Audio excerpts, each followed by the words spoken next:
In this episode of the Locked On NBA Big Board podcast, it is James's Big Board Part 2. Originally, we thought we could cover some of the big names in just one episode like we did earlier this week, but we are back for Part 2. Find out James's thoughts on Derik Queen, Noa Essengue, Boogie Fland, Dink Pate, and more.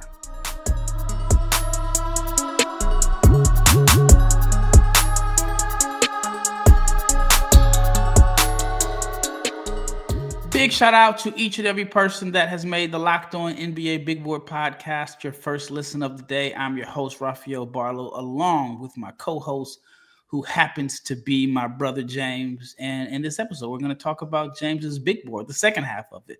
I think we only covered like the first 9 or maybe 10 prospects in an episode earlier this week. So we're going to dig a little deeper. We're going to also talk about some guys that may have been left off and some players that James believes is rising. But before we get into the episode, I want to let you know that it is brought to you by FanDuel. And with FanDuel, you can start the season with a big return. New customers can place a $5 bet. You'll get started with $150 in bonus bets if you win your first $5 bet. Visit FanDuel.com to get started. Also, wanted to let you know about the Locked On newsletter. Your favorite Locked On NBA podcast has a newsletter. Check it out at lockedondaily.com. The newsletter will be delivered directly to your inbox every morning for your favorite team. So whether it is Locked On Mavs, Bulls, Knicks, Wolves, check it out, lockedondaily.com. Also, like, share, comment, subscribe to the Locked On NBA Big Board YouTube channel. That is the best way to help us grow this channel. But leave your comments. Leave your comments. And speaking of comments, I saw a post, and if you're watching on YouTube, I'm going to post it. And I thought this was so relevant. And this is from my guy, PD Webb. He says, 80% of replies to rankings, mocks, or big boards are a variant of, "How dare you not have the same opinions as me, you coward."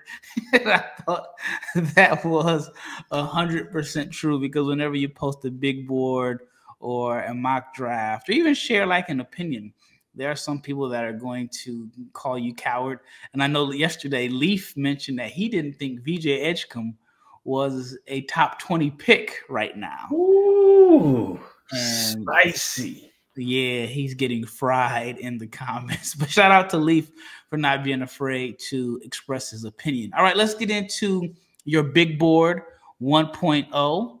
So you started off in your Big Board 1.0. You had Cooper Flag number 1. Yes. Which, that's pretty consistent with a lot of people. And then you had Dylan Harper number 2.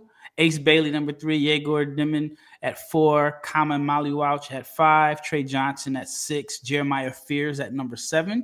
That is something that caught a lot of people by surprise. You have VJ Edgecombe at number 8, Kasparas Yakachunas at 9, Derik Queen at number 10. Now, you've been very high on Derik Queen for a while. Explain why you think he is a top 10 pick. Listen. All the work you want, all the work you need on the box, he has it. And he's almost like, I remember when, and it's not a one-to-one comparison, but I remember when DeMarcus Cousins was making his rounds coming out of Kentucky. And they were like, who do you compare him to? And I want to say it was Pete Newell that said he has no comparison. He is a one-of-one. Derik Queen is like a one-of-one in the sense that there's really no one you can compare him to. I know that Şengün gets thrown around, but like he has more guard skills than Şengün. Like he put somebody in jail recently in a game when a defender closed out. He's deadly on closeouts. He's a very good passer. He's got creativity in isolation. And he has a post game. And some people are afraid of the measurements, but we don't have the measurements. I think I'm a huge fan of his talent, and I think he has a chance to be really, really special. Yeah, Derik Queen, the freshman big from Maryland, who Maryland lists at 6'10", 246. You think that that's debatable? I mean, here's the thing. He wears he wears a long sleeve shirt, so and he isn't a high flyer. You can't. It's hard to eye test his measurements, but even if he's 6'9" with a +3 wingspan, I think he's going to be fine because he is blocking shots. He is getting steals. What he's able to do on the defense end ultimately is going to be what you judge him as. But offensively, he has a total package as a freshman, big that we've seen in a very, very, very long time. Yeah, he's averaging 2.2 stocks per game, along with 16.6 points, 8.3 rebounds, 2.6 assists. I feel like the assist numbers aren't very.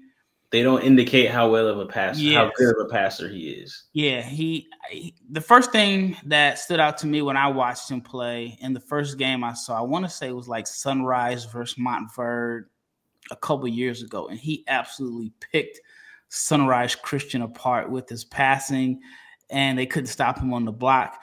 I'll be honest, I had him outside of my top 30 coming into the season. I thought that, I just had some questions about how his game would translate to the NBA level, and I knew he was skilled.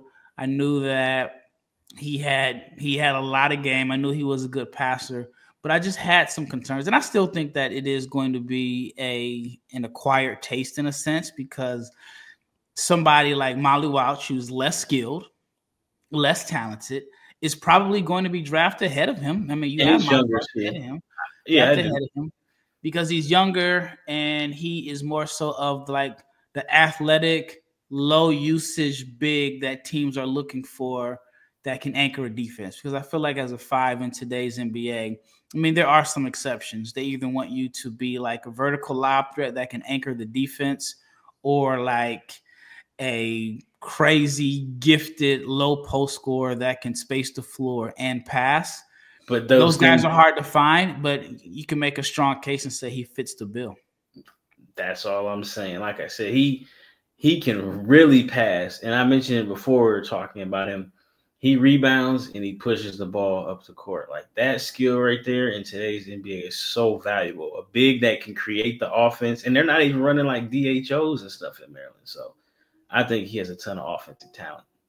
And he slimmed down some. I saw there was a picture of him at the McDonald's game, and somebody posted it, and then he reposted it and was like Fat Boy. And in the picture of him at the McDonald's game, he did look like he had a gut. All right, let's talk about Noa Essengue. We talked about him a little bit in the last episode. You have him at number 11. I had a long conversation with a scout regarding him earlier this week, and this particular scout really liked him.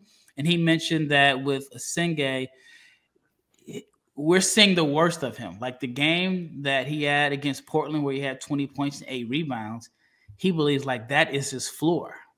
And what makes Essengue so unique is he's got a lot of holes in his game. And when I say holes in his game, it's not necessarily like bad flaws. It's just the dude has been uber productive on every level without a jump shot, without the ability to like create space. He just find ways to be effective despite being super skinny. He gets to the foul line a crazy amount of times, and he just is productive without having a go-to move or reliable jumper and so on. And the scout believed, like I said, that the Blazers game where he had 20 points was like the worst he's going to be, because he's not going to be a 17-year-old in the NBA. Yeah, and like we saw him when we went to Dubai, and he dominated his age group, like ridiculous 33, 13, and he had a game where he had like 30, 19 or something like that. Yeah, but he had a game where he missed like 8 free throws and had 30 points. He can't shoot, but as a play finisher and potential like playmaker, he has a lot of talent. And like I said, upside. He's the youngest person in this draft, even younger than Cooper Flagg. I'm buying him at this spot right here. Yeah, I think it's going to be also like an acquired taste in a sense, because I don't know if you can like box him into like a position or even like a strength other than productive. Yeah. And he knows how to draw fouls. So I've heard some people say they don't know what position he is. Is he a 3? Is he a 4? Is he strong enough to guard the 4s or play the 4? Probably not. Definitely No, not not right right now. Not today. But as a 3, he's a very reluctant shooter, doesn't shoot it well enough. But somehow he is productive. You can't Even with deny that said, bro, even with that said against Portland, and it was like Portland's guys were playing like But 20 Grant didn't play and Ant Simons didn't play. But once the game got close, Portland did, they did step it up. Essengue, I got him at 11. Upside, upside, upside. All right, up next, we're going to talk about a couple guys that James believes are definitely rising. All right, before we get into the second segment, let's talk about Robinhood Gold, because with Robinhood Gold, you do not need a silver spoon to eat up the financial favors of the 1%. Robinhood Gold allows others to get the rates and the perks that are usually reserved for the high society. I know James is high society, but I'm not. Now, the resourceful individual with Robinhood Gold can earn the very liberal rate of 4.25% APY on uninvested cash and be rewarded with a handsome 3% retirement boost on IRA account contributions. Robinhood Gold provides the privileges of the high net worth for any net worth. These generous benefits are now available for only $5 a month. The new gold standard is here with Robinhood Gold. Sign up at robinhoodgold.com/gold. Terms apply. For specific disclosures, visit robinhood.com/gold. Investing is a risk, and rates may change, and the gold membership is offered by Robinhood Gold LLC. All right, second segment. All right, let's talk about Boogie Fland. We did a segment on Boogie Fland a few months back where we thought he was like the modern day Mo Williams, can play on or off the ball, can shoot. Has your thoughts changed on Boogie Fland at all? I know you're still high on him. Yeah, I have him 12th right now. I think he's actually performed better than what I thought he would with everything that they have going on at Arkansas, being that the backcourt is crowded with DJ Wagner, Jonell, Davis, and himself. So Boogie, he looks like he's been able to score and make plays, and he has chemistry with Visage, and I really like him at 12. Now, with that being said, the Mo Williams comparison is there because Boogie is ultimately going to be a jump shooter, right? Yeah. And finishing at the basket, he can get to the basket again. Shot creativity is there, handles are there, but he's going to be a below the rim finisher. So again, in my mind, that means he should be a selective layup taker. Again, when you beat your man off the dribble, like, do what you got to do. But at the same time, there's probably going to be opportunities because he's not a great athlete where he's going to have to keep that Steve Nash dribble on the baseline. But I really like him as a playmaker, and I'm buying his shooting ability, even if the percentages aren't what you want them to be. But I'm really buying Boogie Fland as a point guard. What position is he playing this year? I think he's playing point guard. He's playing. He's a scoring point guard. But I'm talking about this year for Arkansas. Who knows, man? Guard. Yeah, because they have 3 smaller guards. I mean, he's the best. Like, one of my concerns coming into the season was, is he going to be held back? And one thing I mean, Coach Cal has been criticized, for a lot of different things. But one of the things I will say is that even though he's extra loyal to DJ Wagner, and they brought in Jonell Davis, he is letting Boogie shine in a sense.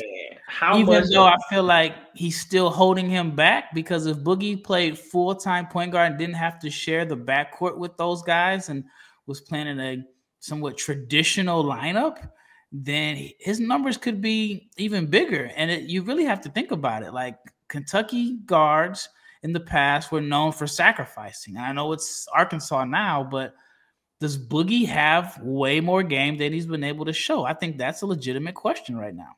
I think that is a legitimate question, but I feel like Boogie said, look, DJ, Janelle, I'm better than y'all, and I'm just going to show it.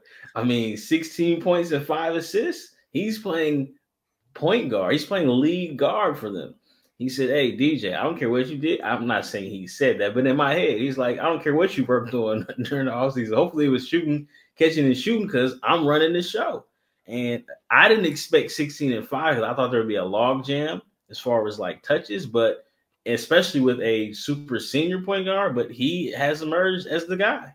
Let's talk about Joson Sanon, a player that has definitely caught my attention. I think he's definitely risen up draft boards. Freshman from Arizona State. He is a guy that I like to see pass more. If I had a knock on him, is that he doesn't really pass a lot. Nah, he's not with the passing stuff. Not even gonna lie. Stylistically, he is the type of player that I like. He gets buckets. He can create his own shot. He can create space. He can get downhill. He's, in the words of my man Cameron, he has a scorer's aura. He's averaging 15.9 points, 3.6 rebounds, and as we mentioned, the 1.4 assists per game. But he's shooting 52% from the floor and 54% from three. I want to hear your thoughts on Sanon and why you're so high on him. Yeah, I mean, I was seeing other people's mocks, and I feel like I'm the only one that has him this high. And again, it's for those reasons that you mentioned. He's a scorer, and not just a scorer in the sense where he has to put the ball on the ground a bunch of times to get score. Like, he gets fouled, and he's a willing Raf, which is very important for a scorer as you translate from level to level. It's important because he shoots catch and shoot threes willingly. And you mentioned he's shooting, 54% from three. Is that sustainable? Probably not. But if he's a high 30s guy, like with his ability to put the ball on the ground, attack the basket, I like him. He's like not the same athleticism, not the same strength, but like Ben Mathurin is a scorer. And Ben Mathurin rebounds. Ben Mathurin is not out there to pass either. Or defend. But if Ben Mathurin, if you play him 25 to 30 minutes, he's going to score and he's going to rebound. And I think Sanon can be a lesser version of Ben Mathurin where you're going to play him. He's going to get buckets. He can play on the ball. He can play off the ball. And maybe we get a couple swing assists in there. We'll be fine. What do you think his ultimate position is? Shooting guard. Because they have him listed as 6'5". I've also seen 6'6". But, yeah, I just wanted to see what you thought his long-term position is. I mean, he's been good. Yeah, really, and he's coming off the bench too. Yeah, the Arizona State team. I like him a lot. But I think he can play on the ball too. I think if the passing develops and the playmaking, I think you have something there. Now, whether or not a team sees that or feels like they can develop him into that, but the way he handles the ball, the way he can get his shot, if he were able to like run an offense and find guys, I mean, I think you're unlocking something real special there with his size and ball handling and creativity. When I look at my notes, and there's just some bullet points I have: creative shot maker off the dribble, pull-up shooter, advanced handle, uber confident, plays with swagger. Those are things that are important for me. Good first step, can get downhill, knows how to create separation. My concerns were the passing, and he just has a tendency to play out of control. Yeah, he's uber aggressive. But again, those are things you can like rope in. Those are things that you can tame. But like him being able to put the ball on the ground, create his own shot off the dribble, has Boogie. Those are great. But you pair that with the fact that he looks like a knockdown catch and shoot guy too. And he's like, to me, he can be your off the bench 6-man of the year type, back in the day where it was like, okay, Lou Williams, Jamal Crawford, those kind of guys. I mean, depending on how you feel about Cam Thomas, he's averaging like 25 right now. But depending on how you feel about Cam Thomas in a different situation, it's, hey, man, go get a bucket. And there's always value in those guys in the NBA. Yeah. Not for me. If I'm a team right now, I mean, obviously things can change, but if I'm a team right now, he's the player that I draft.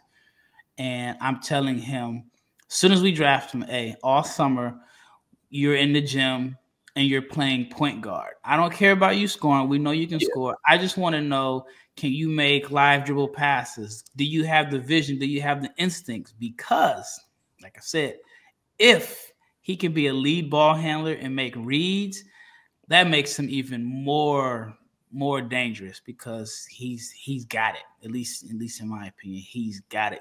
All right. Up next, we're going to talk about two more point guards that are playing outside of college basketball. Ben Saraf, who I feel like the stock is kind of falling a little bit. And then Dink Pate, a guy that has played very well for the G League. I'm sorry. I was going to say G League Ignite. Was played well for the Mexico City Capitanes in the G League. Up next, we are going to talk about FanDuel. Why? Because FanDuel is America's numero one sports book. And right now with FanDuel, new customers can bet $5 and get $150 in bonus bets if you win. The FanDuel Sportsbook app gives you everything you need to place live bets on the NFL, and it is all in one place. So when you get a hunch in the middle of the game, you can check out the latest stats, view live play-by-play, and so much more. And it is on the same page where you place your bets. So just visit FanDuel.com to join today. And you'll get started with $150 in bonus bets if you win your first $5 bet. That is FanDuel.com. All right, last segment, Ben Saraf. We're talking about a 6'5", 6'6" point guard that had a phenomenal summer representing Israel at the FIBA U18 Eurobasket. He's playing for Radio Farm in Germany. Actually, he's teammates with Noa Essengue. I thought he had a decent showing against the Portland Trail Blazers earlier this year. But it seems like, I know he had an injury, but it just seems like he's our teams are starting to figure him out a little bit. What are your thoughts on Ben Saraf? Yeah, the film is out, and even from like an analyst standpoint, it's almost like out of sight, out of mind, especially with the other guys playing. So, those numbers that he was putting up, being able to put up because they had started the season earlier than college basketball, it's kind of like you have to be reminded that, oh, shoot, Saraf is playing, Essengue is playing. I still am a fan of his. Again, the size, he's left-handed, he's crafty. I think the jump shot has improved some. Finishing at the basket is still not necessarily an adventure, but it's still a weakness of his. But I like him, especially at this spot here. I think he's going to be good. I think that the playmaking is good. And if you were in the late lottery or mid-teens, I think he's in a good spot for you there because, like I said, 6'5", off the dribble shooting does need to improve, but he's got very good size and he knows how to operate in the pick and roll. And I think he can play. Yeah, man, he does a lot of his damage in the paint, getting downhill. Again, like you said, good size. The concern is the shooting. Right now, he's shooting just 31% from three over 17 games. And what's really interesting about his numbers that, like, overseas, for some players, they're playing in their domestic league, which is for him the German league, and then they're playing in the Euro Cup, which is like international competition where they're playing teams from other countries. And so in the German league, he's shooting 37% from three on 3 attempts per game. But in the Euro Cup, it is 23% on 3 attempts per game. So it's the same shots. It's just a totally different percentage out of the two leagues. So here's the big question for you. Okay. You have Saraf ahead of Nolan Traore. Yes. Explain. I feel like Traore, if he figures it out, would probably be better long term, but his lows right now are so low for somebody that I thought was going to go number 2 if you'd have asked me, in June. But to see where he is now playing in France, just how, it looks like the confidence is gone. Teams have figured him out. We talked about before. The left hand does not generate layups, and the right hand finishes aren't there. So I feel like his stock has just dropped a lot. And if you want to say who's the safer pick, I think Saraf may be the safer of the 2 choices. Why though? Because he's bigger. He's bigger. I know he's going to get to the basket. I know they're both not shooting. Both of them need to definitely improve as shooters, but it's like, I feel like Saraf, if it doesn't work for him, backup ball handler.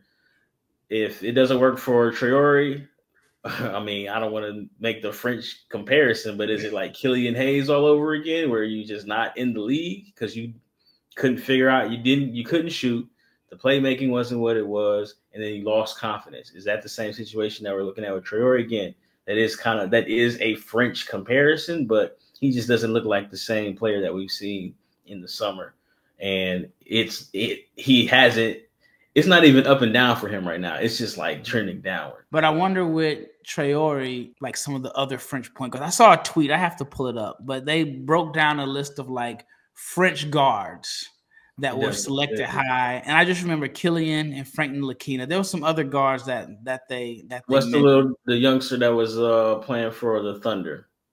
Oh yeah. That's who it was. It was Killian Hayes, it was Frank Ntilikina, and then I can't think of his name. But he was a game manager the whole time. He definitely was. And then you can look at Kobo. Didn't really work out for him. He was a backup ultimately, and he probably could be a backup, but in France or wherever he's at now, no disrespect to Eli Kobo, he's getting the minutes. Theo Maledon. Theo Maledon. You're right. Yeah. And he didn't even play for the French national team either. He was like a pure game manager. I'm cool on those guys, man. Yeah. Drove east and west, never got north and south. Can't play like that anymore. Had good size, but I felt like there was an era with French point guards that's all they wanted was like these oversized point guards that just played as game managers. Like they were like groomed to be backup point guards at best in the NBA. And in the NBA, and the game is played now. If you're a point guard, you have to be able to get your feet in the paint, draw 2 defenders, knock down open shots, finish layups. Yep. Yeah, it's a lot. You can't just bring the ball up the court and dump the ball in the paint, in the post. Nuh-uh, man. You got to upgrade your software. So with that being said, is it fair to hold Traore? Is it fair to compare him to some of the other French point guards? Now, of course, we don't always do it for colleges. We don't say, well, hey, don't look at this North Carolina point guard because the last 5 point guards from North Carolina haven't fared well. I don't think we necessarily make that comparison all the time, unless you hate a school. Like I know people that hate Kansas, and they're going to talk about Kansas players and so on. But is it fair to judge Traore based off of previous French point guards? And is it fair to wonder about Saraf when the last point guard that we saw that came from that same system that had freedom went high in the draft and is out of the league within he didn't get a second contract? That's a good question, but as an evaluator, man, you gotta try to you can't have biases, man. And it's something that I monitor because again, you can sit here and say, well, the last point guard in that league didn't do it, but I like Saraf. Again, I like his size. We sat here and said he didn't play extremely well when they played Portland, but I think he finished for like 13 and he hit a couple catch and shoot 3-pointers. And he actually hit somebody with some moves and hit a pull-up jumper. Like the talent is there for sure. Yeah. And as far as Traore in the French league right now, he is shooting 32% from the floor, 25% from 3. I gotta drop him, Raf. He's averaging 25 splits. Yeah. He's averaging 10 points per game, 5 assists, and 3 turnovers. Yep. All right, let's switch up to a player that we were high on coming into the season. I had some concerns about the overall fit and how he'd be used, but it's Dink Pate. Over his last 6 games, playing for the Mexico City Capitanes, he's averaged 14 points, 4 rebounds, only 1.2 assists per game, but he's shooting 43% from the floor, but 43% on three attempts per game, which is pretty impressive. He's 6'8". I think he's best with the ball in his hands, but the 1.2 assists don't necessarily reflect that. But what are your thoughts on Dink? Dink is shooting the ball very well, and that was probably his biggest question mark coming into this season. Could he shoot, and could he improve as a point guard? Well, he improved as a shooter, and he's improved as a scorer. And, I know he had the foot injury last year, but he looks a lot more explosive this year than he did last year. Like, he's getting dunks in the half court. And again, I know it's the G League, it's up and down, but like he's like taking off on people in the half court. Jump shot looks very good, as I mentioned. The confidence is through the roof. It's interesting though, like the playmaking has taken a step back, and I don't know if it's intentional. I don't know if it's just he feels like he put in so much work on his jump shot that he needs to go out there and prove that he can score. I don't know, but at the same time, at 6'8", you can kind of be what's the word the nerds say, malleable, man. You can kind of showcase, I can go get major buckets. But at the same time, I still think if he's going to brand himself as a point guard, he needs to make plays. But again, if we didn't come in here thinking that he was a point guard, Raf, if I told you that there was a 6'8" athletic 18-year-old that was averaging 14 in the G League that improved his shooting percentage, what was he, like 20-something% last year? What is he right now? Yeah. Compared to where he is right now, we wouldn't be talking about him, and we didn't know if he was a point guard, and we saw he averaged 1.4 assists. You'd be like, that's probably a lottery pick right there. Like, that's a slashing small forward. That's a scoring small forward. So maybe that's what he is becoming. I mean, sometimes with playmaking wings, they may start as one thing and end as another, but like, I'm not mad at the transition that he is making. If he's going to sit here and say, you know what, I'm a scorer. I'm okay with it. And he's somebody that I think you could possibly, if he continues to, the jump shot is legit. Let's say he ends up at 36% from 3. That's still a huge jump from where he was last year. And he finishes at like 14. I would like to see him rebound more because, again, he is 6'8" and he is athletic. Then he could crack the lottery. He's got all the talent in the world, all the ability in the world. Yeah, I wonder with Dink, is it a situation where, and I mean, I guess I can probably ask him, is it a situation where he came to the Ignite with the expectations of being their full-time point guard and pretty much their quarterback for this season? He knew it was a 2-year deal, and this season was supposed to be basically he was given the keys. Well, goes to when we know what happened with Ignite, they folded. Goes to the Capitanes, and he's playing a role off the bench. And maybe he feels like, all right, now I have to show I can score. Because if I'm playing limited minutes, man, forget and I'm just like showcasing passing and running pick and rolls, that may not help me. But maybe I can show, hey, I can score. But if you dig deep in the film, you can see I can pass too. But you're going to get my scoring, and then you're going to get the passing secondary. I don't know if that's strategic or not. We'll see if it works out for him. But I do think that for him, if he's coming off the bench and in the G League, and I mean, people are interested in numbers, of course, he probably does have to show that he can score. Because one of the knocks that I heard teams have on him was they didn't think he was a point guard, and they didn't think that he was a good enough scorer to like not be a point guard. And they just thought like he's a guy that maybe just is talented, has the size, is intriguing, but doesn't have a skill set to hang his hat on. So might as well get buckets if that's the case. Yeah, especially if you can get buckets out of ball screens and attack and get downhill. But he's shooting the ball well from three, which is very, very encouraging for him. Well, that wraps up this episode of the Locked On NBA Big Board Podcast. Again, we just talked about a few players on James's Big Board 1.0. You can check out James's Big Board 1.0 on his Twitter page, Draft Junkie James. If you're watching on YouTube, you can see his Twitter handle.